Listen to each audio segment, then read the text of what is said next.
Salam aleyküm, haftanız xeyir olsun. Ne belə, bax burasından bax diye. Bax bu civarda da beləncə. Göstərin. Bax gəlib, belə fayki eləyiblər.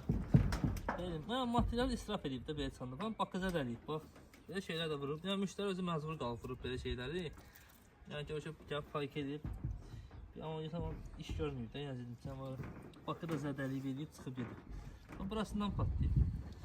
İnşallah bir dənə bakı opşu baxış keçirdəcək. Arasından bıraxın, inşallah bərpa edib təzə bir də seçərik. Qırmızına basın. Bir daha vaxtınız xeyir olsun. Ne belə, bu vaxt arasından patlamışdı burada. Göstərik. O buranı da bərpa eləmişdilər. Ama yəni verdim də sən.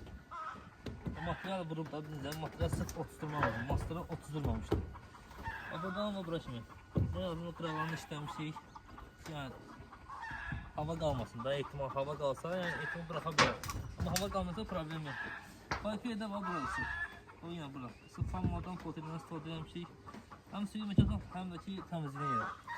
İşə zaman tərəf 5 il verir. Bax ümumiyyətlə parkadan bir də buraxmır.